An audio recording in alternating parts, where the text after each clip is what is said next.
Welcome back to the Manage to Win podcast. Today's guest is Greg Weinger. He actually runs a podcast himself called the Powerful Introvert podcast. Obviously, he's an introvert. There's a lot of good stuff here for you, whether you're an introvert or an extrovert. He speaks very candidly about his experience and his success as a leader. Let's dive in. Welcome, Greg. I'm really glad to have you on the show. You are the first person I've had on that emphasizes the power of being an introvert, which I totally agree with. Mm-hmm. But there must have been some turning point in your life where you were like, hey, I need to teach this. I'm curious what that is or what that was. Sure. Yeah, it's very much so. It was a turning point. And so this was after my 20-year leadership journey. And, I started, as I started down the path, I had started inklings. It wasn't, there was some headwinds that I was hitting, some resistance. And, at first I wasn't encouraged when I first expressed interest. And I gradually found opportunities and kind of made my way in my own way. But it was, persistent feedback. It's like, you need to be louder or, beating your, in fact, beating your chest more. And so, there's lots of comments here and there, be more of a presence. And I always found my way in doing it, but it always had the sense that it was harder than it needed to be. And, it was really after I had gotten to more and more senior leadership. I was on an executive team. I was with as it turns out, very extroverted team. And I was struggling. I was struggling to break in. These conversations would go on for hours. I got some executive coaching, which was very helpful and gave me a lot of resources. And, kind of on the other side of it, I found a bunch of literature about this. And I had been fighting it all along. I took these tests, the Myers-Briggs or something. There's this little I for introversion. And I always thought, well, this seems bad. And so sometimes I would even fake the answers. I would give more, I wanted to avoid that high I scores. So I was in denial. And because I had this idea in my mind that meant I could not be a leader. And these were some bad ideas. And I, was really coming across the work of Susan Cain, whose book Quiet came out in 2012. She has an amazing TED Talk. And the more and more people I talk to who identify as introverted leaders, this was a pivotal moment for them coming across her work because it debunked all these myths. We could always get into some of them. But on the other side of it, I just came to acceptance about the self and realized, okay, I can be a powerful leader, but I have different operating instructions. And so it was really important for me to know what those were. And I realized if this wasn't reaching me, then there were a lot of other people that, I was hoping to save them a lot of trouble. So that's really what the work I do on my podcast, the Powerful Introvert podcast, is about. That's great. That's great. And I should warn the audience that although it may surprise some of them, I am an introvert. I've done over 2,000 assessments that are with TTI for behaviors and driving forces and competencies. And on a 100% scale, I actually score about a 6 or an 8. So that's very much in the introvert range, the lower you get. So, but I do love people. I'm curious, do you know, or could you guess, when I first saw that you wanted to emphasize the power of introverted leaders, what do you think my first thought was? Well, my guess is your first thought was it hell no? Or No, it was actually the opposite, because I remembered in Jim Collins's book, Good to Great, all of those, I believe there were 11 or 14 leaders that's all that qualified out of, I get the numbers transposed, whether he looked at 11,000 companies or 14,000 companies, but all of them shared one trait. And that was that all of them shared the trait of humility. And when I think of humility, I almost always think that somebody who's humble usually has an introverted side, because they don't need to be that loud person in the room. Mm-hmm. So interesting that you've chosen this. Were there times when you were, and by the way, with our assessments, we always say, hey, there's no good or bad, because you brought up you didn't want to look bad. Mm-hmm. We just say, hey, you're just different. So learn how to play to your strengths. Mm-hmm. And So were there times when you were that introverted leader or participant with that extroverted group where, and maybe you got a story, where you felt not heard or not respected or run over, anything like that? Yeah, absolutely. And, there wasn't a lot of awareness about this. I think everybody just, I think there's a tendency for extroverts just, like they really enjoy talking and they're really good at it and they're really good at filling in silences. And so I think that if there's not some awareness or paying attention to different personality types, then they're just doing their service to the world by, being entertaining and, kind of filling in all the blank spaces. But as an introvert, that comes across as, because introverts typically need to pause to think first. We typically think before we speak. And so if that can be an invitation for an extrovert to, come to the rescue and just like jump in and so then the introvert can feel stepped on and like there's not an opportunity to break in. And so that was definitely a dynamic. That was something that was happening. And so I'd always be sitting there trying to pick my time to jump in. And it was just very stressful for me. So, and, there was one story where I was sitting there in a meeting and I was involved. They needed to hear from me, and I was ready to talk, and then I had what I was going to say, but the guy kept on talking, and then finally I just kind of blew up. I was like, "Please let me talk." I mean, I was polite, but everyone just kind of sat up and looked at me, and then they're just like, "All right," So I think you don't want it to get to that point where it's boiling over in frustration. Looking for opportunities to break in or just call attention to what's going on. And so I'm more adept at that at this point, and just pointing out what's going on is like, I'm going to need more time to speak and, kind of setting the stage. But that can be a dynamic with the different personality types, especially type A personalities. Oh, yeah. Now, you obviously had skills or you wouldn't have been advanced into these groups of people or in positions where you were a leader, and maybe starting out small leadership capabilities, but sounds like you expanded those quite significantly. What were your strengths back then? I think it's the analytical thought, it's creative thought too. And, I think a lot of the typical introvert strengths we have are, empathy, listening, fostering collaboration, creating strong relationships around the company. And so I have always throughout my career been someone who's been able to make things happen. And I do that on the back of the strong relationships I build across the organization, coordinating things.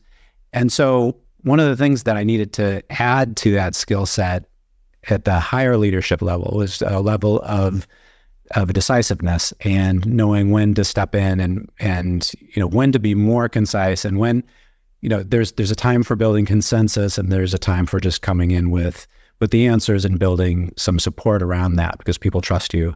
They don't have time to figure out all these things, or it's a variety of things that we had to add on top of the original strengths. Yeah. Now the extroverts often, and by the way, I can struggle with it too, but will come to a conclusion quickly based on some assumptions, based on partial data.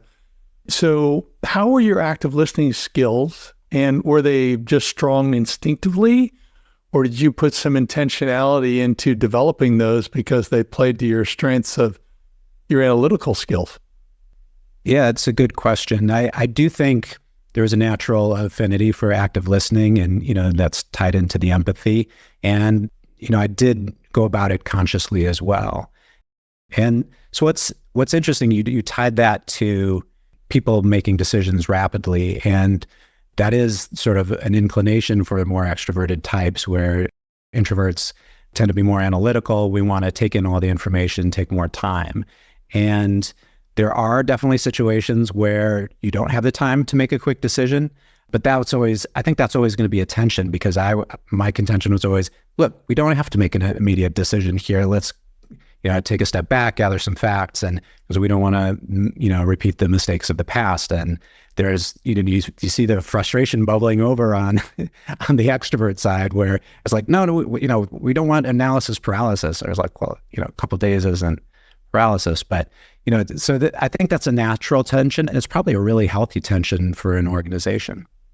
But you still had to have the strength, courage, fortitude to ask for, demand, or force the delay, or maybe go with a partial decision. Can you tell us about an instance where you did that, where there was a lot of pressure? We got to do this now. And what your thought process was on the data you had so far that led you to believe, hey, we're only looking at part of the puzzle here. It's not fully assembled. And yet you want to put it up on the wall in a frame. Yeah, there's so many. Just to think about.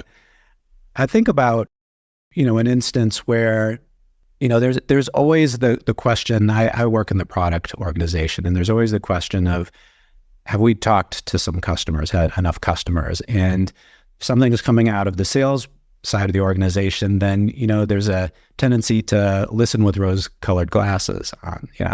So let's just talk to a few more. And sometimes, especially when there's a lot of dollar signs attached, there's a lot of pushback and a lot of patience. And it's like, so that's, probably a more common example where you're like, look, yes, but remember the 5 other times where we, in the past, going back several years, where the deal fell apart because you didn't truly ask all the questions, or you talked to people at a certain level of the company, but you didn't talk to people more where the rubber meets the road, and what are the gotchas? It's not that we don't want this to happen. We really want it to happen, but how can we make it successful? And do we need to just take a pause to try to make it more successful? Yeah. So am I picking up correctly that you have a pretty significant aversion to risk? Yeah, that's a great question. I think that there's probably, a higher aversion to risk in where I come from than certain parts of the organization, but it's depending on who you're standing around, in a crowd where you come from the engineering side of the house, you're a wild risk taker, and so, I think it's really, but yeah, I would normally think of the analyticals being risk adverse. Oh yeah. Well, I guess what I'm saying is I grew out, came out of the engineering side of the world. Yeah. Moved into the product side of the world. And so everyone around me is more risk averse, and they consider me, oh, what do you do? As more of a risk taker. And then you go around people who are kind of rolling the dice more or less for a living. And so then I look risk averse. So it's kind of a matter of perspective. But what I think you're looking for is a balance there, because you're also talking about a lot of resources. And so you also have to look at your track record and how are we doing with these risky bets, and how can we make more informed risk-based decisions, because there's always going to be a risk. And so really what you're looking to do is improve your odds with your next bets. Yeah. So as someone who's good at active listening and is analytical, are there certain questions that you typically ask to get the information you need? I found that in active listening, a lot of times it's not the initial questions that have the high value.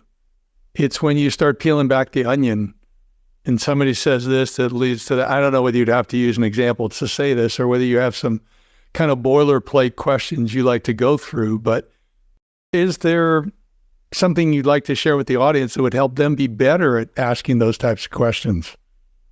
Yeah, I actually, that's part of the discipline in product management is, asking open-ended questions, not leading the witness, but really never ask them about, would you do something?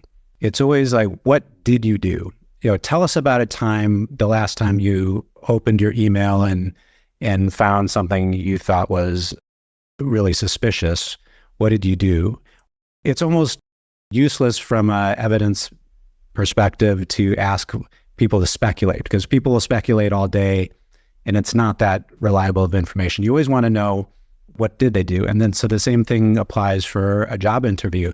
Tell us the last time that you had a big conflict with a coworker. How did it go? How did it resolve?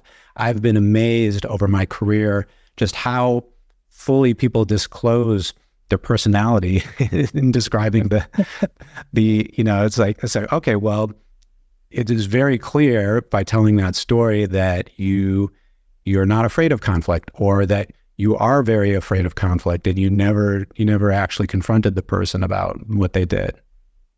Yeah, interesting. And so when they share those, well, I guess it really depends on the situation, what follow-up questions you would ask.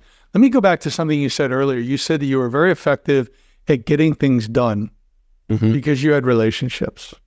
So maybe talk to us about how, as an introvert that naturally kind of shies away in some regards, not all, from relationships or engaging with people, you kind of prefer task work to a certain extent. How did you build those relationships and build that trust? Yeah. So one thing, introverts are actually fantastic at one-on-one relationships, and even in very small groups. It's usually in larger groups, medium to large groups, where we have more challenge, where our tendency to pause and think poses some interpersonal challenges in those settings. So we're great one-on-one. We really enjoy people. So that's another myth, that introverts aren't social. It's just that we would prefer that deep one-on-one conversation. So that's actually a place of comfort for introverts. So for people who are interested in leadership, who are introverted, I think that's a great place to start, is sitting down with your team members, having one-on-one time, building some rapport, ask them about themselves, ask them what their challenges are at work. And then in terms of getting things done in an organization, now you just are replicating that same process with different departments around the company. You're building this really strong bit of rapport with someone. And it's not just sitting down, it's not just that conversation, it's also understanding what are their concerns, what's important to them, and how could you help them? So being of service is really a key to all of this, because when you form those relationships, when you help people out, then now, in a sense, that's political capital. This is a network full of people who know you, like you, respect you, and will be happy to do favors for you when you have something important. Now, you don't just call things out of the blue and you don't explain them. You still leverage all your persuasion when you're talking to them. Hey, look, I'm trying to get this initiative through, and this is how it's going to benefit everybody. I know you've got a ton on your plate, but could you help me out in this situation? Those types of interactions become really straightforward, and people are really glad to help you because they like you, and they know you would have their back in a similar situation. So that's the framework. Yeah, so I don't know whether you can give me an example, but I am curious about the importance that you've implied of being sincere when you're building these relationships. And yes. Give me an example of when it was easy to be sincere with someone and you built a good relationship, and here's what happened. But then I'm also wondering, have there been situations where it was going to be difficult for you to be sincere? It was either their position, it was their behavioral style, it was something they had done to you. I don't know what it would be, but I don't know whether you have an example on each end of the spectrum there. I love the question. It's definitely posing a challenge for me. No, both examples happen pretty frequently. I mean, I've made it a practice over the years to look for things that, look for reasons to like and respect the people that you work with. And even when they may do things that are irritating to you, try to, and I think that's where some of these conversations happen. And when you start to get to know them a little bit as a person. So I'll tell you an example. I had a coworker, he was in the business development side of things. And so product people sometimes have, or engineers, they're less technical. And so sometimes they come in and I've seen people kind of come in like a bull in a china shop and assume things are really easy and make promises, and then the technical organization gets burned. And so there was one person like that who had a more challenging personality, and I went in and I tried to get to know him, and tried to explain, like, look, these negative outcomes can happen if we're not careful. Just bring me in, I'll support you, and we'll just find where the gotchas are. And that was an example where I ended up having a much closer working relationship. I actually ended up liking and respecting him more when I kind of saw what the triggers were for some of these behaviors. So we just got to know each other a little bit better. I mean, it just happens all the time, the opposite side, where and like and respect someone, and you want to see them successful. So I think what you said there was really the key, is sincerity.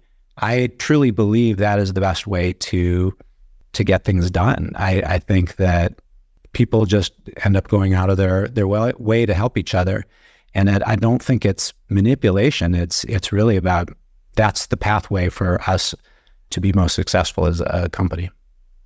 Very interesting.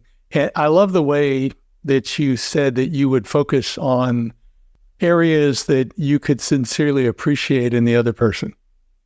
And boy, I would love to see that taught from elementary school onward in our schools and within family. We'd be a different nation if we were that way right now.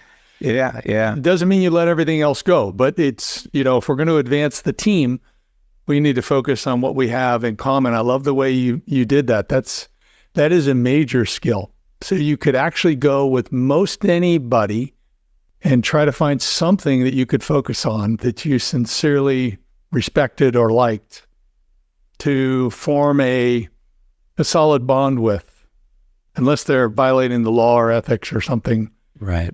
You're going to go with it. Am I right? Yeah. Yeah. It can be challenging in certain cases with certain folks. And it's helpful to actually have that time with them, because you can break down those barriers a little bit. Yeah, but the connection comes from, and I don't know whether your parents modeled it or what happened, where you sincerely wanted to find something that you could respect, you could appreciate. I think it's, I love the teaching that all our emotions come from two major emotions, love and fear. And it comes from that emotion of love that, okay, I'm going to do my best to find something I like about this person, bond with them. And I love what you're saying, that the one-on-one time, it's a coffee, it's a meal, it's a walk, or it's a meeting, but you're going to find ways to show them respect and communicate that you value them. Am I reading too much into it, or am I on track? No, I think that's the idea. If there's too much credits that, I've come to this more recently in my career. I didn't always do this.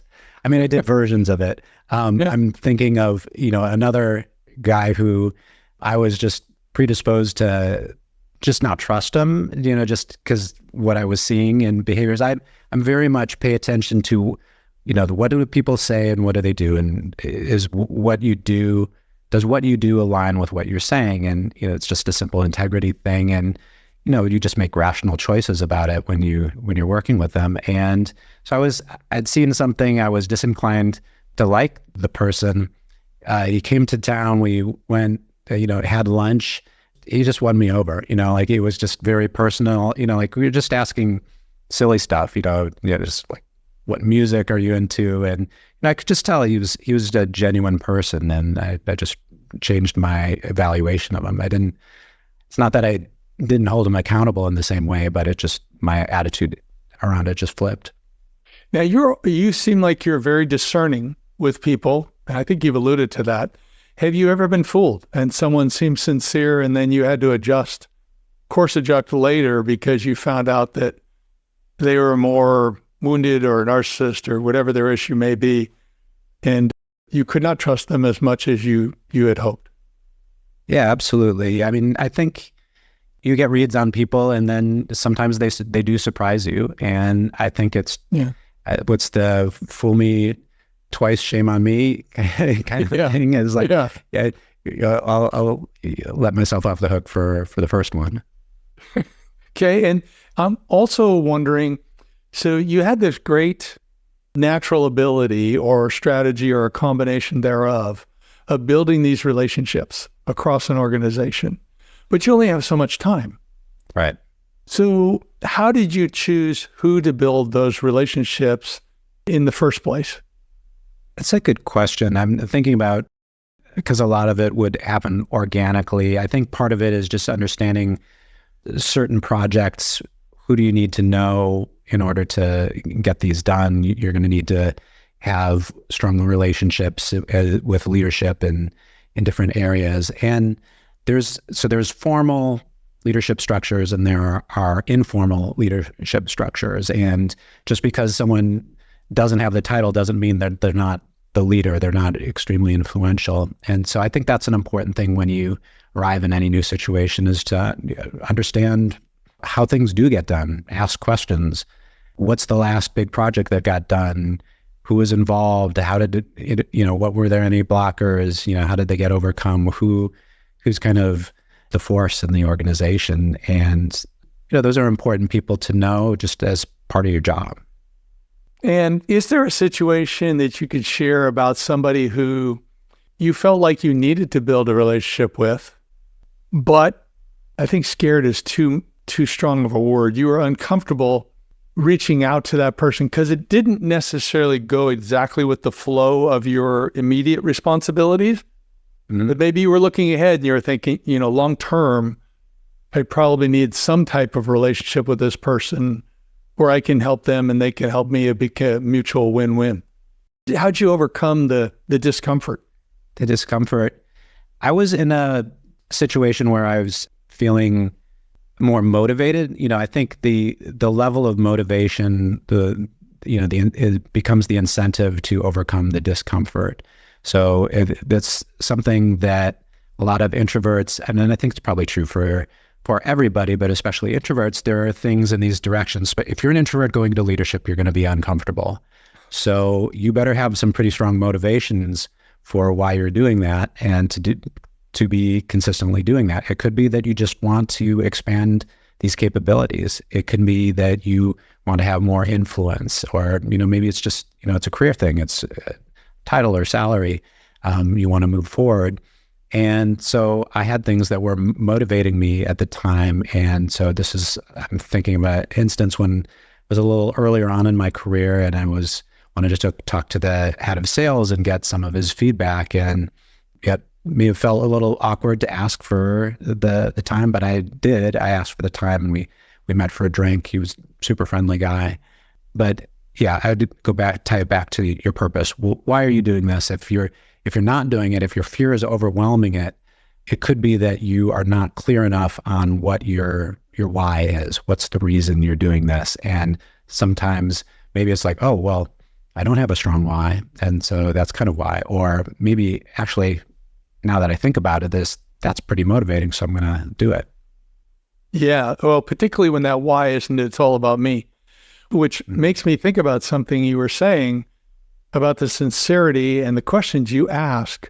Everyone that you've asked, that you've mentioned so far, is very much tuned into everybody's old favorite radio station, WIIFM, What's in it for me, where everybody likes to talk about themselves. Yeah.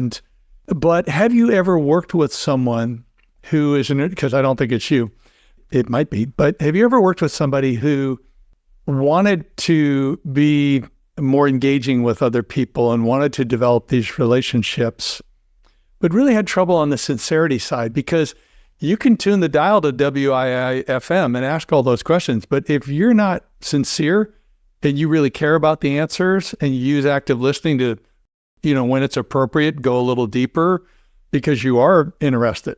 Somebody says, I'm into sailing. Oh, really? I don't know a lot about boats. I mean, do you go out in the huge ocean? What size of boat? What part do you like to do? Blah, blah, blah. But if you're not sincere, it becomes apparent pretty quickly.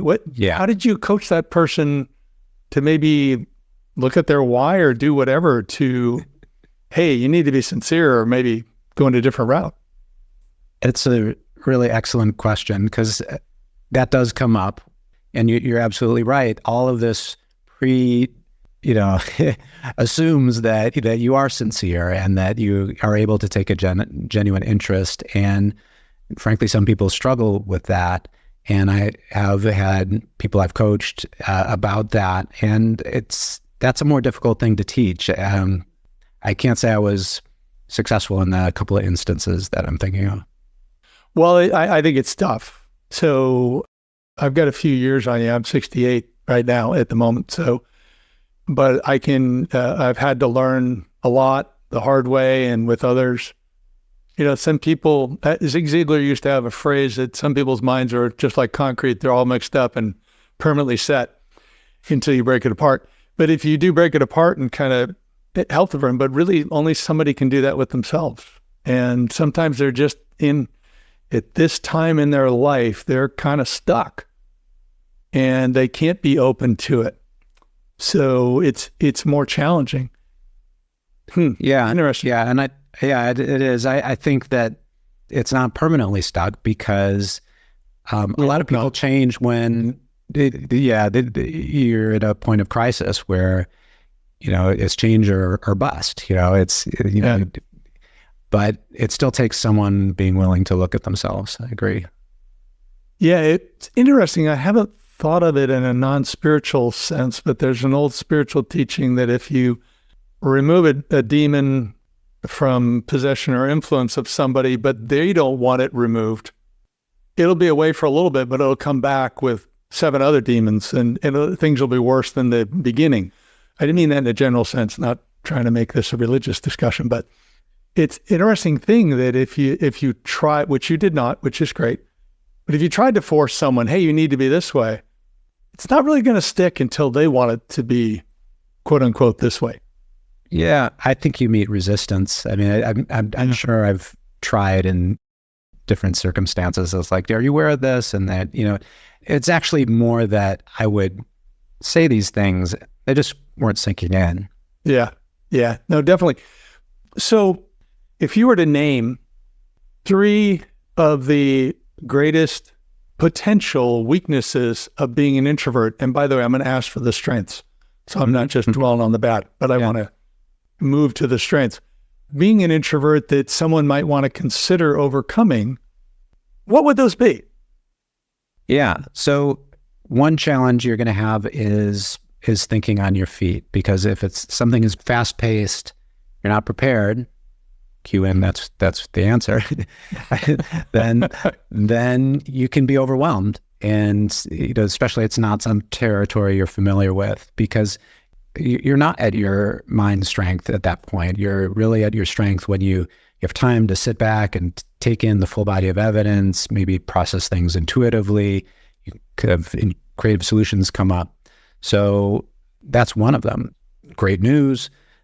There's a really great solution for that is preparation. And so that's a lot of introverts that I know and a lot of introverted leaders, that's really the key to it is you come super prepared, and preparation allows you to do things such as public speaking, leading discussions, like all of these things, they make you more comfortable in that situation. And then the more you do them, the easier it gets.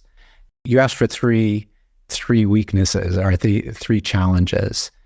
Yeah, I think so managing your energy is another really big one. So that is because we're internal and we're thinking a lot, we run hot in social situations. And so you can easily hit the wall and crash. And so introverts are famous for leaving or wanting to leave early from parties, and, networking events are, super draining, things like that. So again, there's a remedy for that. That's preparing in advance, leave time beforehand and time afterward to rest up, and then to gather your energy, your strength, and then, recharge afterwards. And so introverts who are aware of that this is how I operate, this is how I'm wired, you can work around that. But if you don't, then that's a challenge you're going to hit. Interesting, because in the assessments that we do, if someone is either a huge extrovert, 90% or above, or they're under 10 on the introvert, side, I will give them the analogy, where they're one or the other. But I said, if I put you in a room, like if they're an introvert, I'll say, well, if I put you in a room for 3 hours with 400 people, you're going to be exhausted in like 15 minutes and would prefer to leave.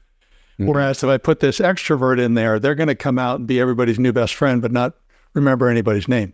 So, it's just a contrast. It's not right or wrong. It's just different. But I love the way you say you can prepare for the recharging time. So I think that's great. One question on the first one before you get to the third. Yeah.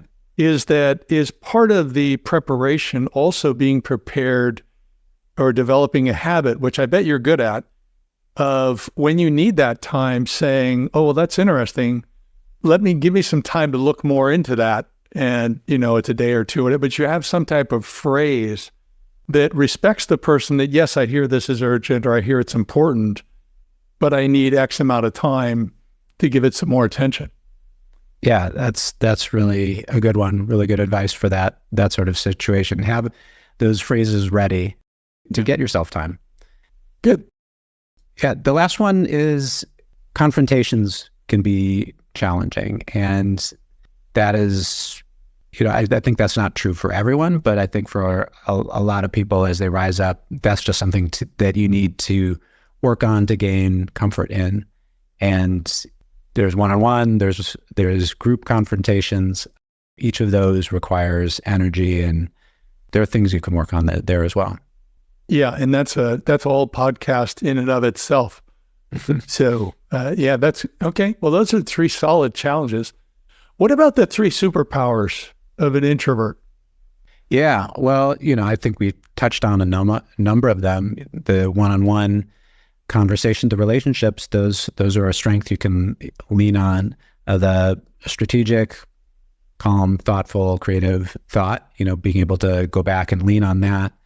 It allows you to come up with solutions or paint visions that are compelling. And so when you bring those to people, that's something that can make you stand out. There's we talked about empathy and, being, I think, or even humility is another aspect of that. But, there's an ability to, and not everyone has this, but there's an ability to be calm in situations where, instead of just reacting, a lot of times you're going internal, so you're not inherently escalating a situation. And so you can have a calming effect on a group, everyone around you, and then provide perspective where some other people might just jump in. Yeah, very interesting.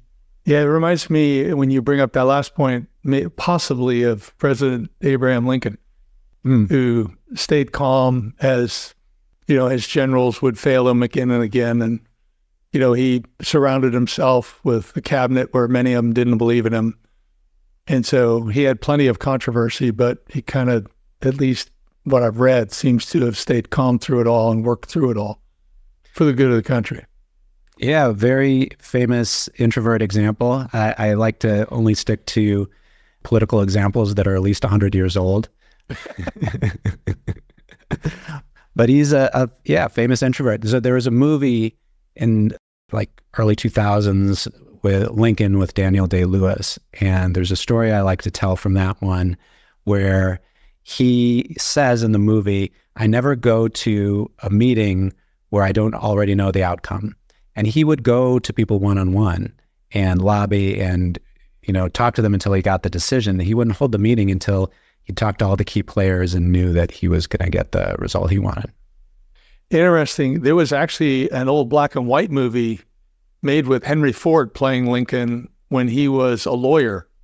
It's not a fast-moving movie, but it was fascinating from an acting standpoint and a script standpoint of how they were just trying to show this one trial to show the character of Lincoln. And I think I saw the Daniel Day-Lewis one. I'd like to go back and watch that one again. So I think he's a fascinating guy. Yeah, it was an interesting performance, and that one scene just stuck with me. Yeah. Well, now when I watch it again, I'll watch for it. So as we close out, Greg, thank you very much. I think this has been great. It's been very unique for our podcast audience. Please talk about your podcast. Please talk about how people can learn more about you, because I think there's a lot of people who listen who struggle with partial or full-blown introvertedness and would like to get stronger than they are today. They're strong now, but they want to get stronger. Yeah, absolutely. The podcast is focused on leadership. It's called the Powerful Introvert podcast, and it's really aimed at aspiring leaders or just quiet leaders. I have a range I do interviews majority, and I've spoken to coaches, authors, researchers, just some wonderful guests who have really given this a lot of thought. A lot of people who have become quite successful. I've a couple of public speaking coaches and, TED speakers, quite a few of them. So it's great to see people who they're busting the myths by the lives they're leading. They're very out there and they fully admit and accept and, oh, sure, yeah, I'm an introvert. I might get on a TED talk, but then I have to crawl in the corner in the bathroom afterward. So it's just great. And so, I just wanted to share this information for people who may not have fully liked that part of themselves or that accepted that part of themselves. But understanding that part of yourselves can make you more effective than you ever were before. So Powerful Introvert podcast, I'm on Apple and Spotify. You just search for those 2 words, you'll find it. Okay. Well, super. Well, thank you very much for being on the show. I've enjoyed it. I'm sure the audience has too. Thanks so much, David. It's been great.